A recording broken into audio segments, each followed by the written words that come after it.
Kembalikan UPSR dan PT3. Ia jalan bagi mengembalikan fokus pelajar terhadap akademik, pada masa sama mengurangkan kecenderungan terhadap aktiviti leka termasuk ketagihan gadget.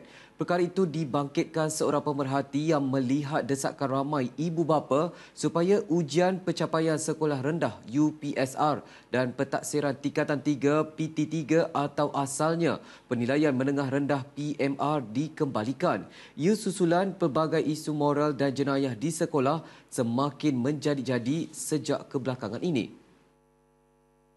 Kata pemerhati, bagaimanapun ia perlu seiring dengan penambahbaikan sistem pendidikan dengan mengambil contoh di Jepun. Dakwa pemerhati peringkat awal persekolahan rendah di Jepun menekankan pembentukan sasiah dan nilai moral berbanding pencapaian akademik dengan mengejar grade. Contohnya, murid tahun 1 hingga 3 tidak memberi tumpuan utama kepada akademik, sebaliknya mempelajari nilai moral, disiplin, adab, empati dan tanggungjawab. Berita 757 sebelum ini melaporkan berkali-kali supaya UPSR dan PT3 dikembalikan semula kerana ramai berpendapat tanpa peperiksaan piawai, murid kehilangan kayu ukur objektif terhadap pencapaian mereka sekaligus melahirkan generasi lemah daya saing. Namun alasan Menteri Pendidikan Fadlina Siddiq untuk kekal masuk UPSR dan PT3 kerana anak-anak bukan terus makmal untuk dijadikan bahan uji kaji sebelum ini dikritik banyak pihak kerana kenyataannya sebagai kurang bijak. Untuk rekod, peperiksaan UPSR dimansuhkan sepenuhnya manakala PT3 dibatalkan pada 2021